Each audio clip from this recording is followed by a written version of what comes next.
Hello दोस्तों, welcome back to my channel IGNOU info. आज जिन भी बच्चों का MPSC 005 का एग्ज़ाम था, आई होप सबका एग्ज़ाम अच्छा गया होगा। कमेंट करके ज़रूर बताना आप लोग कि आपका एग्ज़ाम कैसा गया। आज जो है मैं लेके आई हूँ MPSC 006 peace and complex studies के लिए इम्पोर्टेंट क्वेश्चंस। ये जो क्वेश्चंस हैं Hindi and English both medium में होगा और ये क्वेश्चंस जो है प्रीवियस ईयर क्वेश्चन पेपर पर बेस्ड है, क्योंकि 2015 से लेकर 2024 तक के सारे क्वेश्चन पेपर एनालाइज करने के बाद मैंने ये क्वेश्चन सेलेक्ट किया है। Most important, most repeated and most exam oriented questions ही मैंने पिक किए हैं। तो चलो हम अपने नेक्स्ट क्वेश्चन की तरफ बढ़ते हैं। ठीक है, इसका फ्री PDF लेना हो अगर आप लोगों को तो वो मेरे व्हाट्सअप चैनल पर मिल जाएगा। व्हाट्सअप चैनल का लिंक आपको मिल जाएगा मेरे डिस्क्रिप्शन में। ओके, तो जो फर्स्ट क्वेश्चन है वो हमसे पूछा गया है कि शांति अध्ययन की प्रकृति और क्षेत्र की व्याख्या कीजिए। Explain the nature and scope of peace studies. ये जो क्वेश्चन है 2018, 22 और 23 में पूछा गया है। साथ ही 2024 में भी ये क्वेश्चन पूछा गया है इस तरीके से कि शांति अध्ययन की व्याख्या कीजिए। मतलब उसमें ना प्रकृति और क्षेत्र नहीं पूछे, बस शांति अध्ययन की व्याख्या करने के लिए पूछा गया है 2024 के जून सेशन में। ओके, आप देख लीजिएगा जाके। प्रीवियस ईयर क्वेश्चन पेपर्स भी मेरे चैनल पर अपलोड है, if you want you can see. आप देखते हैं जो ये क्वेश्चन है इसमें हमसे शांति अध्ययन के स्कोप और नेचर के बारे में पूछा। तो सबसे पहले हम इंट्रोडक्शन में बेसिक सा इंट्रोडक्शन देंगे कि जो शांति अध्ययन है पीस स्टडीज़ है वो होता क्या है। शांति अध्ययन एक अंतर्विषयक क्षेत्र है जो संघर्ष, हिंसा और युद्ध की प्रकृति का विश्लेषण करता है। Peace studies is an interdisciplinary field that analyse the cause of conflicts, violence and war. मतलब जो शांति अध्ययन है, जो पीस स्टडीज़ है, वो एक ऐसा बहुआयामी क्षेत्र है, अंतर्विषयक क्षेत्र है। मतलब जिसमें हम एक चीज़ के बारे में नहीं पढ़ते, जिसमें हम बहुत सारी चीज़ों के बारे में पढ़ते हैं, जैसे कि कॉन्फ्लिक्ट हो गया, वायलेंस हो गया एंड वॉर हो गया। इन सारी चीज़ों के नेचर के बारे में पढ़ते हैं कि ये चीज़ें क्यों हुई है। ठीक है, और फिर ये चीज़ें क्यों हुई है और इन चीज़ों को कैसे रोक सकते हैं, इनका समाधान ढूंढने के तरीके को प्रस्तुत करते हैं। ये होता है पीस स्टडीज़। मतलब किसी भी संघर्ष, हिंसा या युद्ध के कारण का विश्लेषण करना और फिर उसको रोकने के लिए जो भी समाधान हो सके वो ढूंढना, ये होता है peace studies. Okay, and 6 peaceful means of their solutions. ठीक है, तो ये तो हमने नॉर्मल सा इंट्रोडक्शन बताया कि फाइनली पीस स्टडीज़ होता क्या है। अब जो है हम थोड़ा सा नॉर्मल सा स्टार्ट आंसर्स करेंगे। तो आंसर स्टार्ट करने से पहले जो है हम एक हेडिंग डालेंगे, शांति स्टडीज़। मतलब एक मिनट, शांति स्टडीज़ है ना, पीस स्टडीज़, शांति अध्ययन की परिभाषा। ठीक है, अध्ययन लिख के की परिभाषा डालेंगे हम यहाँ पे, और उसके बाद हम ये लिखेंगे कि शांति केवल युद्ध का अभाव नहीं बल्कि न्याय, स्वतंत्रता और समानता की उपस्थिति है। मतलब ऐसा नहीं कि आप फिजिकली वॉर नहीं कर रहे हो, मेंटली वॉर ना कर रहे हो, लड़ाई ना कर रहे हो, खून खराबा ना कर रहे हो, तो शांति नहीं। शांति ये भी होता है कि अगर आपके देश में हर व्यक्ति को समानता मिल रही है, स्वतंत्रता मिल रही है, जस्टिस मिल रहा है, न्याय मिल रहा है, तो उस देश में होती है शांति। वही देश होता है शांति प्रिय। ठीक है, तो बेसिक चीज़ें वहाँ पे क्या होनी चाहिए, justice, equality and freedom, equality, सारी चीज़ें होनी चाहिए। क्वेश्चन में जो है हमसे जो है शांति स्टडीज़ मतलब पीस स्टडीज़ के बारे में जो है उसके हमसे प्रकृति पूछी गई है, मतलब उसका नेचर क्या है, एंड उसके स्कोप पूछे गए, क्षेत्र पूछे गए। तो अब हम बताएंगे कि जो शांति स्टडीज़ है, शांति शिक्षा है, उसकी प्रकृति क्या है। तो शांति शिक्षा की प्रकृति एक बहुआयामी अवधारणा है जो संघर्षों को अहिंसक रूप से प्रबंधित करने, सहिष्णुता और समझ को बढ़ावा देने और सभी के लिए एक शांतिपूर्ण और न्यायपूर्ण समाज बनाने पर केंद्रित है। मतलब जो शांति शिक्षा है वो एक चीज़ों पर आधारित नहीं है, वो ऐसा कॉन्सेप्ट है जिसमें हम बहुत सारी चीज़ें पढ़ते हैं। उसमें क्या पढ़ते हैं हम, संघर्ष के बारे में पढ़ते हैं, और संघर्ष का अहिंसक रूप, मतलब जो संघर्ष हो रहा है उसको कैसे अहिंसक रूप से लड़ा जा सकता है। लाइक क्या कर सकते हैं, सत्याग्रह वगैरह कर सकते हैं ना, अहिंसक आंदोलन। कैसे हम सहिष्णुता दिखाएं, कैसे हम अपनी समझ को बढ़ावा दें कि हम युद्ध ना करें, बातों को प्यार से, मसलों को सुलझाने की कोशिश करें, और सभी के लिए क्या करें, एक न्यायपूर्ण समाज को बनाने पर ध्यान केंद्रित करें। मतलब हम अगर कोई दिक्कत है, कोई परेशानी है, तो उस बात को हम कैसे सुलझाएं, आपस में बातचीत करके, समझ को बढ़ावा देके, सहिष्णुता के साथ अहिंसक रूप से उस बात को समझें और समाज बनाने पर फोकस करें। ये ना केवल संघर्ष समाधान कौशल सिखाती है। मतलब जो शांति शिक्षा है, पीस स्टडीज़ है, वो ये नहीं सिखाती कि हमें संघर्ष नहीं करना, समाधान नहीं करना, बल्कि वो हमें समाज में न्याय की स्थापना करना सिखाता है।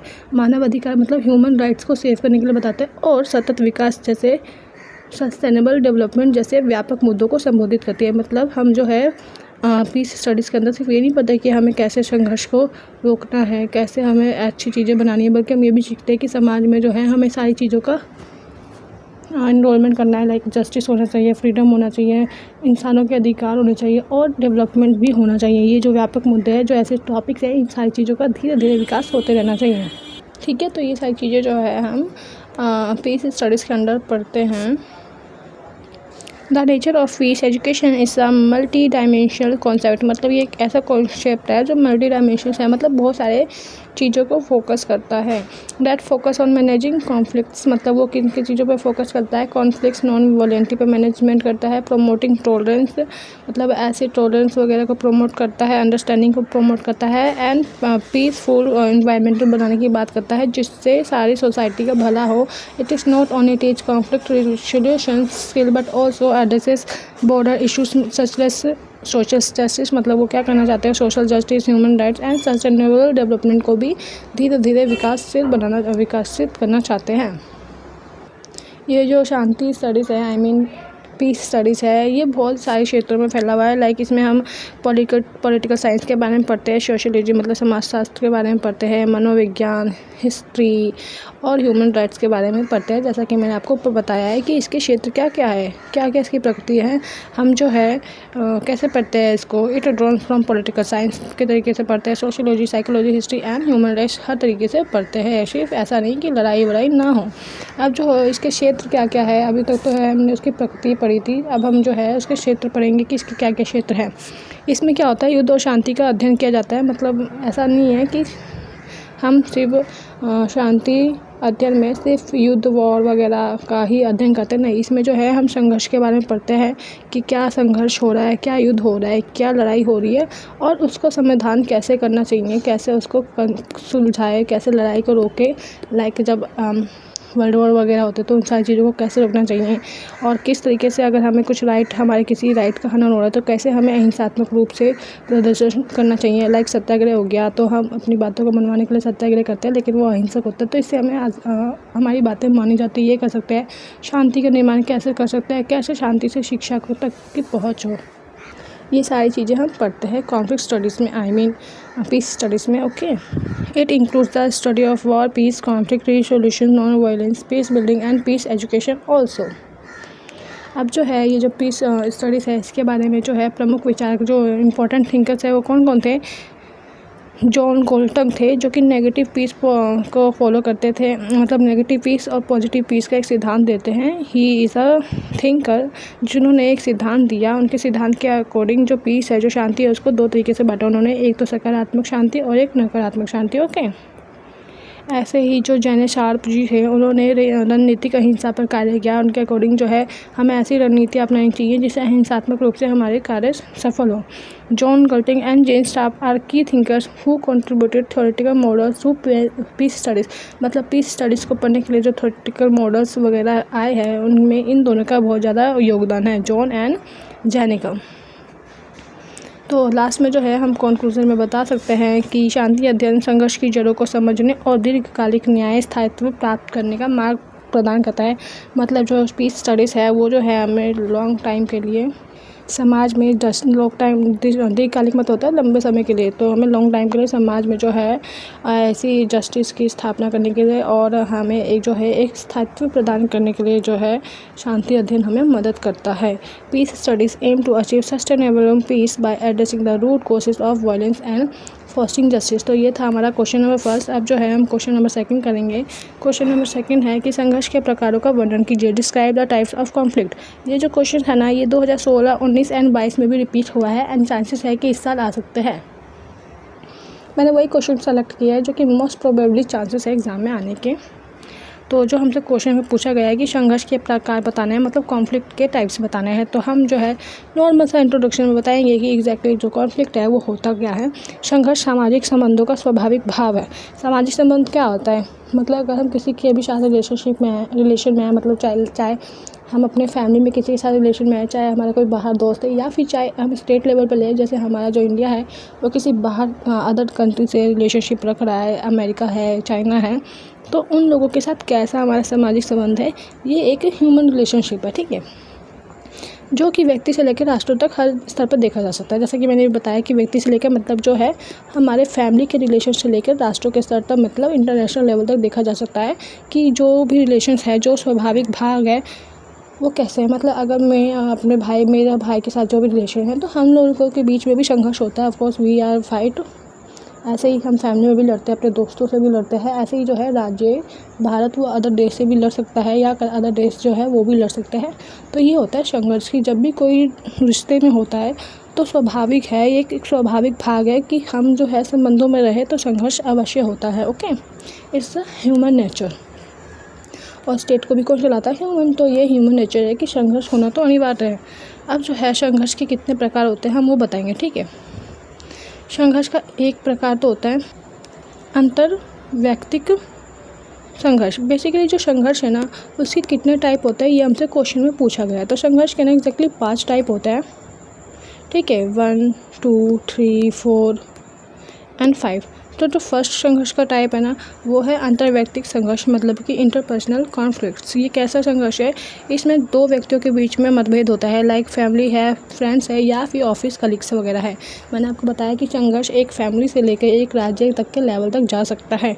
लाइक अगर 2 दोस्त है या 2 फैमिली के जो मेंबर है, मम्मी पापा है, भाई बहन है या फिर हमारे फ्रेंड्स या फिर ऑफिस कलीग्स वगैरह है, इन दोनों के बीच संघर्ष जो होता है ये क्या होता है? इंटरपर्सनल कॉन्फ्लिक्ट्स होता है, अंतर्व्यक्तिक संघर्ष होता है। दूसरा संघर्ष का जो प्रकार है वो है सामूहिक संघर्ष, मतलब ग्रुप कॉन्फ्लिक्ट। लाइक ये कैसे होता है? धर्म, जाति, वर्ग या राजनीतिक गुटों के बीच संघर्ष। लाइक जैसे हिंदू मुसलमान है, सिख ईसाई है, ये है धर्म के लोग जो है समूह में लड़ते हैं। लाइक आजकल देखते हो आप कि मुहर्रम में सुना जाता है कि कोई इस पर हमला कर रहा है तो कोई गणेश चतुर्थी की यात्रा में हमला कर रहा है। तो ये होता है कि वो लोग क्या करते हैं, धर्म जाति के आधार पर जो है गुटों के बीच में संघर्ष होता है, मतलब वो आपस में लड़ते हैं, है ना। तो मतलब एक ग्रुप के बीच में कॉन्फ्लिक्ट होना क्या होता है? सामूहिक संघर्ष, मतलब group conflict between group based on identity और इंटरेस्ट। मतलब इंटरेस्ट के ऊपर भी लड़ाई होती है। लाइक क्लासेस में जो होता है, अगर टीचर कोई टॉपिक पढ़ा रही है और जब भी ऐसा टॉपिक आए कि उस पर जो है 2 पार्टी हो जाती है, पक्ष और विपक्ष, तो वो दोनों ग्रुप में कॉन्फ्लिक्ट करते हैं, संघर्ष करते हैं, तो वो होता है क्या? Group conflict. थर्ड जो है वो है राष्ट्रीय या आंतरिक संघर्ष, इंटरनल कॉन्फ्लिक्ट। ये जो है ये कैसा होता है? गृह युद्ध, विद्रोह होता है या आतंकवाद जैसे संघर्ष। गृह युद्ध क्या होता है कि अपने ही देश में एक स्थिति बढ़ जाना लड़ाई की, या फिर आतंकवाद जो है अपने देश में ही कुछ ऐसे आतंकवादी है, टेररिस्ट है जो आतंकवाद को बढ़ावा देते हैं। तो इन सारी चीज़ों को से संघर्ष करना क्या होता है? राष्ट्रीय आंतरिक संघर्ष के अंदर आता है इंटरनल कॉन्फ्लिक्ट, मतलब अपने देश के अंदर की संघर्ष जो है ना। तो क्या हुआ? सबसे पहले जो है फैमिली मेम्बर से स्टार्ट हुआ, फिर वो ग्रुप के लेवल तक आया, फिर क्या हुआ? वो राज्य के लेवल तक आया, civil wars, rebellions, terrorism within a state. अब जो है ये इंटरनेशनल लेवल तक पहुँचेगा एंड देन लास्ट में क्या होगा? Structural conflicts. तो ठीक है, अब जो है हमने 3 पढ़ लिया। अब जो है हम चौथा कॉन्फ्लिक्ट का टाइप पढ़ेंगे। चौथा क्या होता है? इंटरनेशनल कॉन्फ्लिक्ट होता है, अंतर्राष्ट्रीय संघर्ष। इसमें क्या होता है? नॉर्मल सी बात है, इंटरनेशनल है तो राज्यों के बीच में लड़ाई होगा। 2 राष्ट्रों के बीच में किस बात पर लड़ाई हो सकती है? या तो सीमा विवाद पर हो सकता है या फिर कूटनीतिक टकराव हो सकता है कि उन्होंने कोई राजनीतिक संबंध पर हस्ताक्षर किए हो और बाद में वे मानने से पीछे हटने लगे, ऐसा कुछ भी हो सकता है।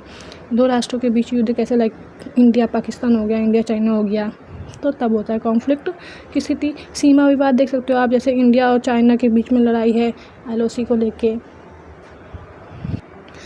और इंडिया और पाकिस्तान के बीच में है कश्मीर को लेके, तो ये होता है सीमा विवाद। और कूटनीतिक टकराव हो सकता है कि जैसे हमने जो है देख सकते हैं, हमने जो है ब्रिटिश वगैरह से, मतलब कह सकते हैं कि किसी के साथ अपनी कोई राजनीतिक नीति बनाई है, संघर्ष पे उस पर हस्ताक्षर किया और बाद में हम उस नीति को मानने से पीछे हट जाए, तो भी जो है संघर्ष की स्थिति देखी जा सकती है। वॉर और disputes between countries over territory and power के ऊपर जो है लड़ाई हो सकती है।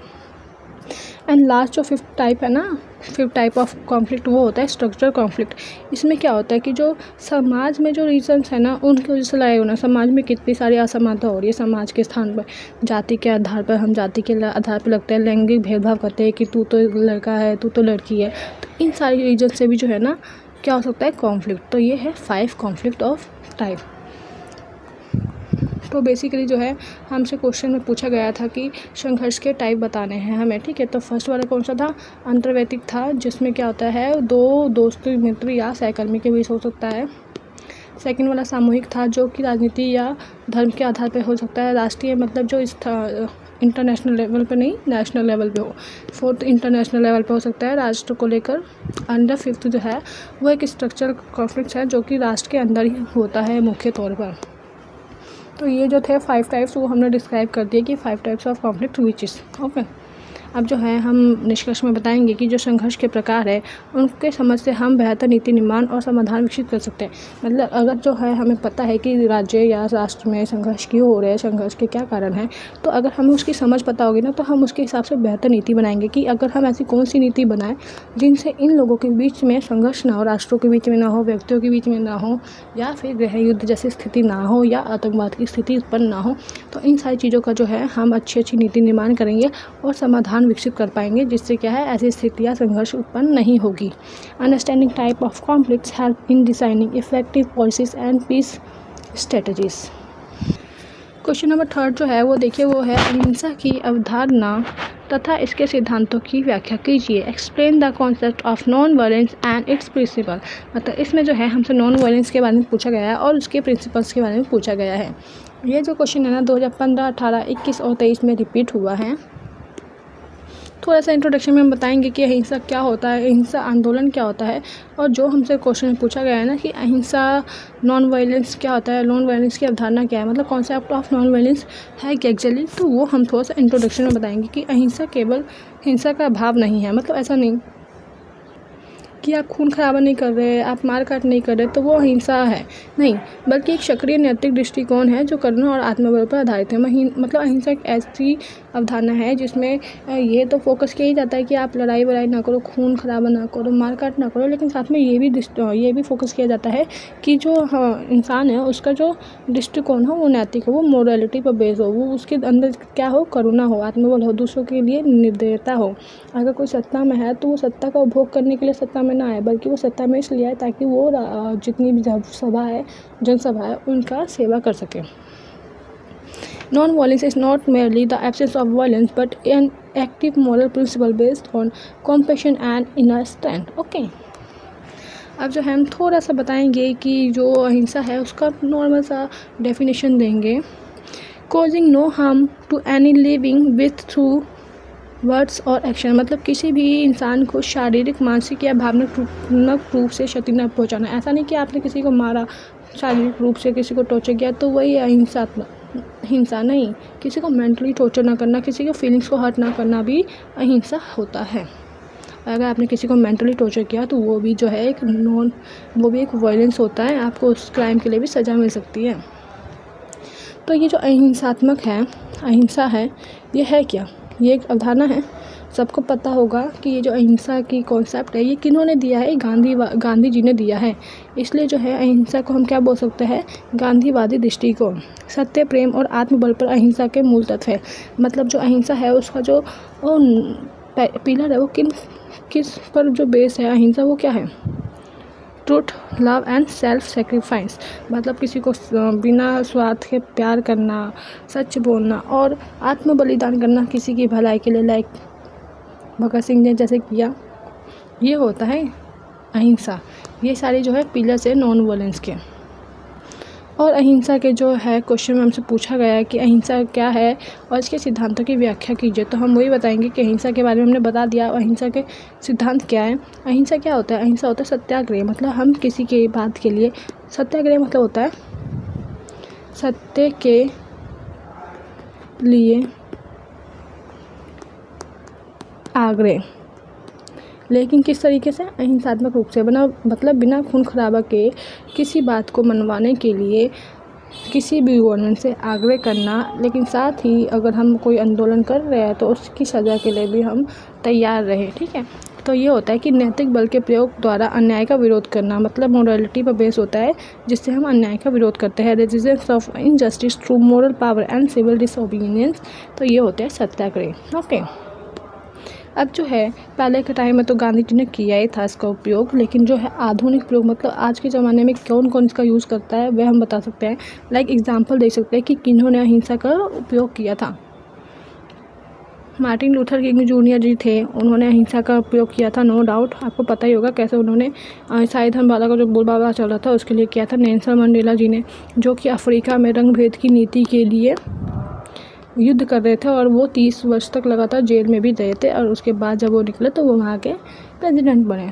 तो उन्होंने भी सत्याग्रह किया था अहिंसात्मक रूप से। और दलाई लामा, जो इससे नेताओं द्वारा इसका उपयोग किया गया। दलाई लामा जो कि लद्दाख के एक वो कह सकते हैं आप मॉनिस्ट थे, उन्होंने कैसे अपने धर्म से जुड़े रहने के लिए अहिंसात्मक रूप का प्रयोग किया। तो ये सारी जो है सत्याग्रह मतलब सत्य के लिए आग्रह करना अहिंसात्मक रूप के एग्जाम्पल्स है यूज्ड बाय ग्लोबल लीडर्स। ये जो ग्लोबल लीडर्स हैं इनके द्वारा इन लोगों को इनका यूज़ किया गया है सिविल राइट्स और एंटी अपार्टमेंट मूवमेंट में।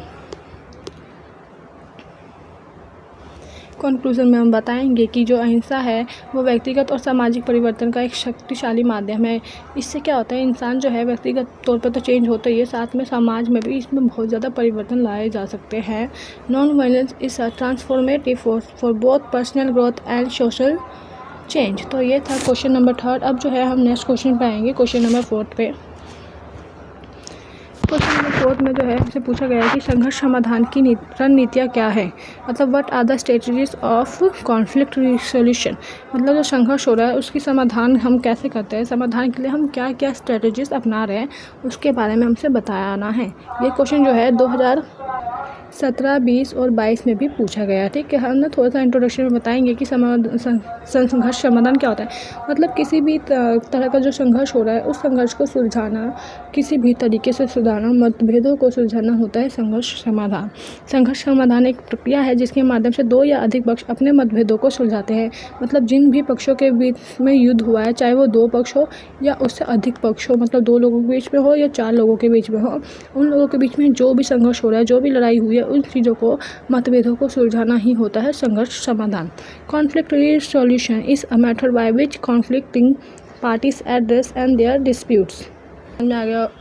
तो ये तो आपको समझ में आ गया होगा कि कॉन्फ्लिक्ट रिसोल्यूशन होता क्या है।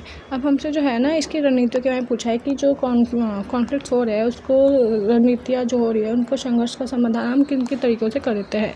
तो उसके लिए हम क्या करते हैं, सबसे पहले जो है नेगोशिएशन करते हैं। मतलब हम बातचीत से किसी भी संघर्ष का समाधान करने की कोशिश करते हैं ना, चाहे वो डायरेक्टली करें चाहे इनडायरेक्टली। मतलब हम आमने सामने बैठ के बात करें चाहे फ़ोन पे। फ़ोन पे तो कभी भी ज़्यादातर प्रॉब्लम सॉल्व नहीं होती, इसलिए जो है ज़्यादातर लोग अगर किसी चीज़ का समाधान ढूंढ रहे हैं तो वो क्या करते हैं, आपस में बैठकर आमने सामने बातचीत करते हैं।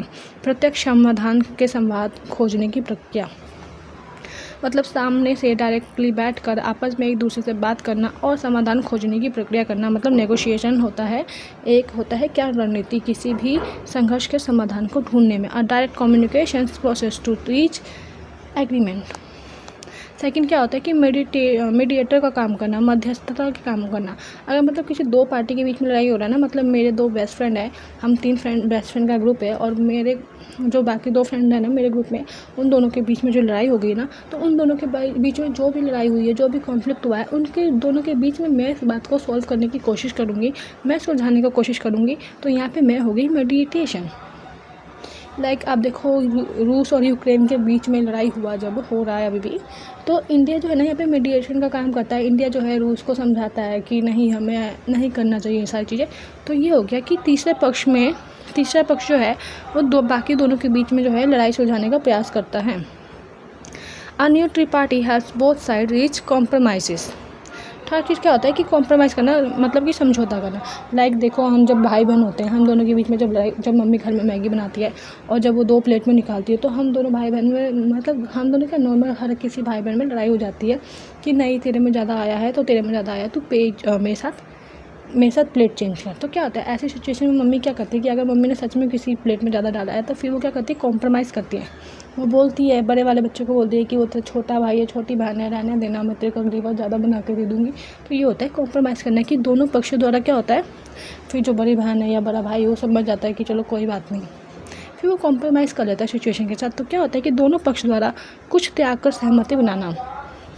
मतलब कि मैं इस बात से रेडी हो जाती हूँ कि ठीक है इस बार उसको ज़्यादा मिल रहा तो नेक्स्ट टाइम मुझे ज़्यादा मिलेगा। तो ये होता है कि दोनों पक्ष क्या करते हैं कि थोड़ा थोड़ा सा कॉम्प्रोमाइज़ कर लेते हैं और फिर सहमति बनाते हैं, और इससे क्या होता है कि कॉन्फ्लिक्ट रिजोल्यूशन होता है, मतलब समाधान मिल जाता है किसी भी संघर्ष का। Each party gives up something to reach mutual agreement.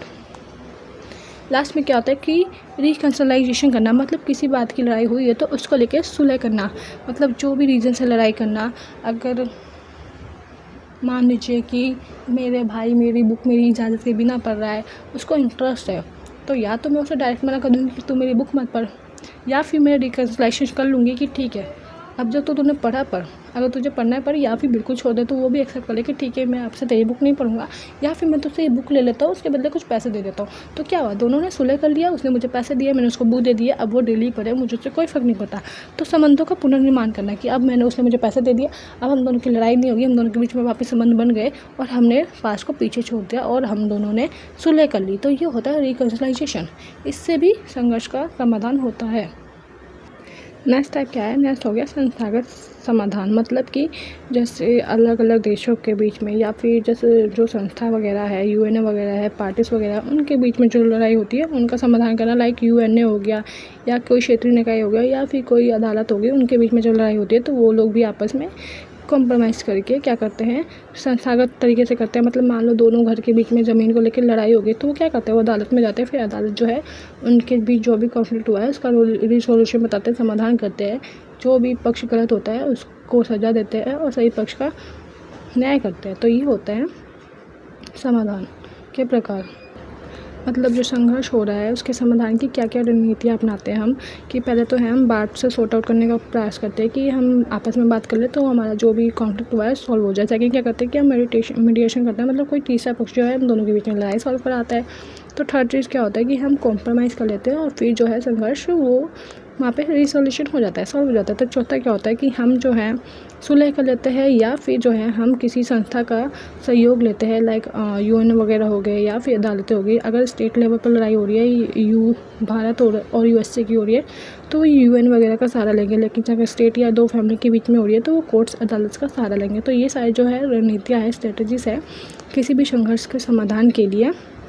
तो निष्कर्ष में बता सकते हैं कि संघर्ष समाधान की रणनीतियाँ शांति स्थापना की दिशा में महत्वपूर्ण साधक बनती है। मतलब संघर्ष का समाधान करना के लिए जो भी स्ट्रेटजीज वगैरह हम अपनाते हैं वो क्या करता है, शांति स्थापना करता है, शांति स्थापना की दिशा में एक महत्वपूर्ण योगदान देता है। Conflict resolution strategies are key instrument in achieving sustainable piece.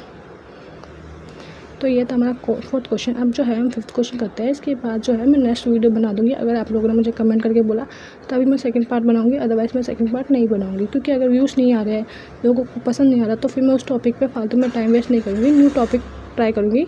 Like MHI बच्चे जो है मास्टर इन हिस्ट्री के बच्चे, उनकी काफ़ी ज़्यादा वीडियोज़ अच्छे देखते हैं, वो कमेंट करते हैं, तो मैं उनके लिए बनाऊंगी, टाइम वेस्ट नहीं करूँगी। जिन बच्चों को मेरी वीडियोस पसंद नहीं है तो मैं उनके लिए नहीं बनाऊंगी। अगर आप मुझे सेकंड पार्ट के लिए कमेंट करेंगे तभी मैं बनाऊंगी, और उस पर अच्छे खासे वीडियोस पे व्यूज़ और लाइक्स आने चाहिए, ठीक है। तो ठीक है, ये जो है लास्ट क्वेश्चन है इस वीडियो का, और वीडियो ज़्यादा लॉन्ग हो जाएगी वरना। ये है क्वेश्चन नंबर 5, जिसमें जो है शांति निर्माण की प्रक्रिया के बारे में बताना है हमें।